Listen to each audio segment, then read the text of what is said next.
অত্র সমাজের সাবেক সভাপতি হালিশহর থানা বিএনপি নেতা ওমর ভাই, আরেক যুবদল নেতা শওকত খান রাজু, রুবেল তাঁতি দল নেতা, শ্রমিক দল নেতা এবং মঞ্চে উপবিষ্ট অতিথিবৃন্দ, অত্র এলাকার মুরব্বীবৃন্দ এবং আমার সামনে খুদে ক্রীড়া অনুরাগীরা, খেলোয়াড়, খেলা পরিচালনাকারক এবং অত্র এলাকার প্রিয় ভাইয়েরা এবং আমার আঙ্কেলেরা, সবাইকে আমার ব্যক্তিগত পক্ষ থেকে শুভেচ্ছা এবং অভিনন্দন জানাচ্ছি। রাত অনেক হয়েছে, বক্তব্য রাখবো না। যারা বিজয়ী এবং বিজেতা সকলেই পুরস্কার গ্রহণ করার জন্য উৎসুক হয়ে আছেন, আপনাদের থেকে সময় নেব না। শুধু বলতে চাই, অত্র এলাকায় আমি বসবাস করি, দীর্ঘদিন পরে আমি এই এলাকায় এসেছি। আমি সত্যি অভিভূত হয়েছি এই আয়োজনে, এই জায়গায় এ ধরনের একটি অনুষ্ঠান আপনারা করতে পারেন, সেটা আমার বোধগম্য ছিল না। এটা আমাকে আসলেই অনুপ্রাণিত করেছে। আপনাদেরকে দিয়েই সম্ভব, আপনারাই পারবেন এই সমাজকে বদলে দিতে। তরুণদের মধ্যে এই শক্তি। আমরা দেখেছি তরুণরা রাজপথে অন্যায়ের বিরুদ্ধে, বৈষম্যের বিরুদ্ধে রাজপথে প্রাণ দিতে এবং অত্যাচারী শাসককে দেশ ছেড়ে পালাতে বাধ্য করতে। তো আজকে প্রতিটি এলাকায় তরুণরা কিন্তু জেগে উঠেছে। আমরা যারা রাজনীতি করি, আমরা চিন্তা করি যে জুলাই বিপ্লবের পরে বাংলাদেশের মানুষের, আমাদের তরুণদের, আমাদের ছাত্রদের চিন্তা, চেতনার, আকাঙ্ক্ষায় যে পরিবর্তন এসছে, সেই পরিবর্তনকে আমরা ধারণ করতে চাই। আজকে এই যে খেলার ব্যবস্থা আপনারা করেছেন, এটি হচ্ছে একটা পরিবর্তনের কারণে। মাদক দিয়ে আধিপত্যবাদী শক্তি বাংলাদেশের শিক্ষা ব্যবস্থা যেমন ধ্বংস করেছে, পাশাপাশি তরুণদের মাঝে মাদক ছড়িয়ে দিয়ে তরুণ সমাজকে নষ্ট করতে চেয়েছে। তারা তাদের আধিপত্যবাদ বজায় রাখতে চেয়েছে বাংলাদেশে, কিন্তু বাংলাদেশের তরুণরা অসাধ্য সাধন করেছে।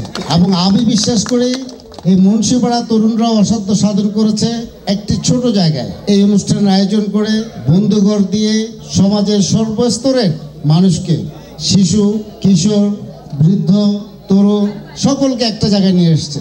এটা হচ্ছে ক্রীড়ার শক্তি।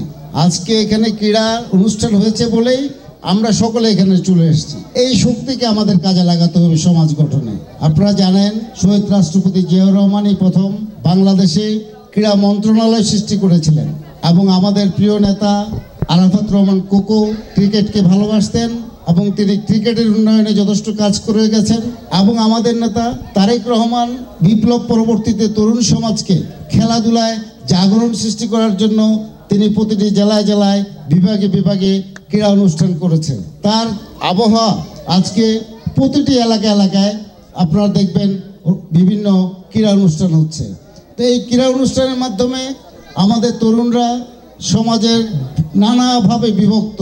যেমন আমরা একটা নতুন শব্দ পেয়েছিলাম কিছুদিন আগ থেকে, সেটা হচ্ছে কিশোর গ্যাং।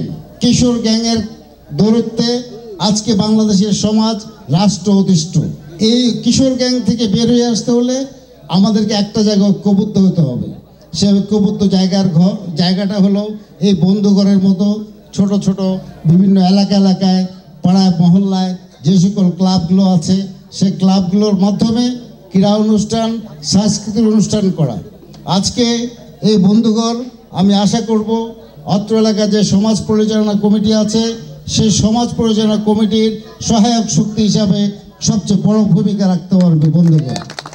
প্রিয় বন্ধুরা, আজকে যারা এখানে খেলাধুলা আয়োজন করেছে তাদেরকে এবং এই খেলায় যারা স্পন্সর করেছে তাদেরকে এবং অত্র এলাকার মুরব্বীদেরকে সকলকে বাংলাদেশ জাতীয়তাবাদী দলের পক্ষ থেকে আবারও রক্তিম শুভেচ্ছা অভিনন্দন জানাচ্ছি। যারা আজকে বিজয়ী হয়েছেন তাদেরকে অভিনন্দন জানাচ্ছি, যারা বিজয়ী হতে পারেননি তাদেরকে অভিনন্দন জানাচ্ছি। এবং বন্ধুঘরের কাছে আশা থাকবে, আপনারা প্রতি বছর এই ধরনের অনুষ্ঠান করবেন। আমরা সব সময় আপনাদের সাথে থাকবো, আপনাদের পথে হয়ে থাকবো ইনশাল্লাহ। সবাইকে ধন্যবাদ জানিয়ে আমি আমার বক্তব্য শেষ করছি। আল্লাহ হাফেজ। বাংলাদেশ জিন্দাবাদ, বন্ধুঘর জিন্দাবাদ। জুলাই বিপ্লবে